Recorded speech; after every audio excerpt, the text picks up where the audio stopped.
As the year slowly comes to an end and everything around me seems to go at hyperspeed, everyone's busy, everyone's trying to get so much more done in the couple remaining days, I sometimes like to just go out and try to do the opposite.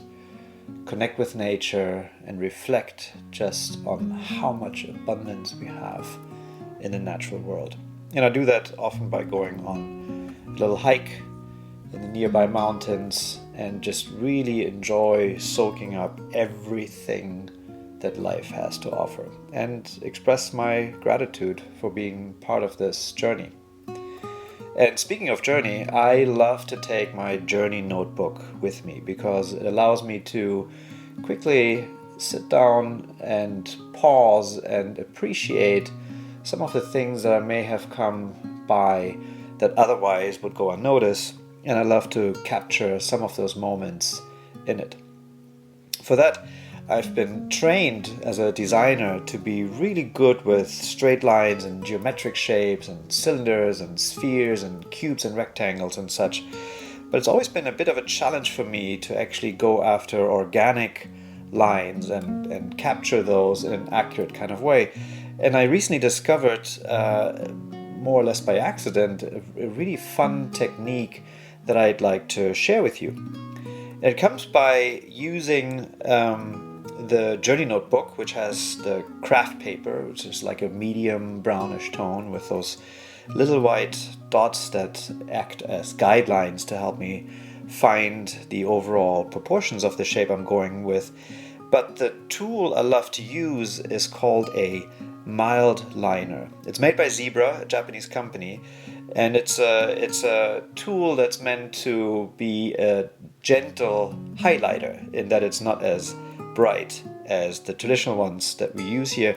And it comes in different shades, and one of the shades is a gray one, and I absolutely love being able to sketch with that on the brown paper just to get a general gist of the shape that I might want to capture. And it's very, very forgiving because I don't need to be accurate whatsoever with this, because all the lines later on will blend together just beautifully. Once I have laid down a foundation with the Mildliner, I then go in with one of the Uni-Ball Signo pens, and I'm using a very, very fine one here to get started with. It's a 0.28. But I also then, after I sketch out the outline of the product or the shape or the leaf in this case, I like to then kind of go in and thicken the outline, add some details such as the veins of the leaf or some additional details that may catch my eye. And I sometimes also then go in with another Uni-Ball product, which is the Uni-Ball One, which is a much shorter and somewhat chunkier kind of pen.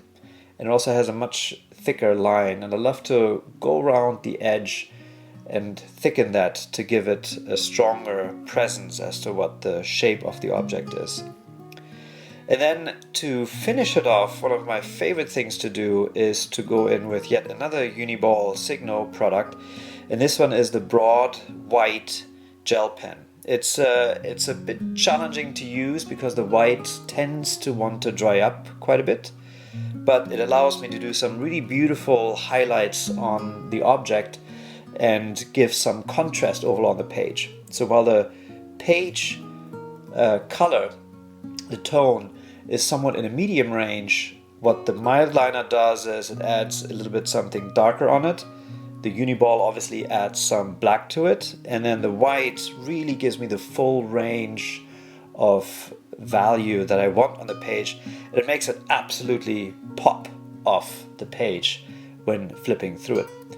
And one of the really most happy discoveries that I made is that none of these combination of pens actually bleeds through to the next page. So the craft paper is very, very sturdy and resilient, and when you turn the page, you don't have all the remnants from the previous one.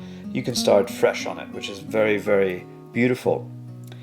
And as a technique, it really allows me to capture some organic and natural elements by doodling them on the page without much effort and without much concern about the precision because this technique is just so incredibly forgiving.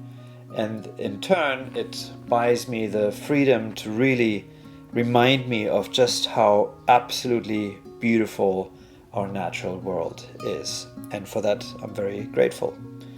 Hopefully this technique will help you as well to pause, calm, and find some time in a moment of stillness to reflect upon your natural surroundings as well.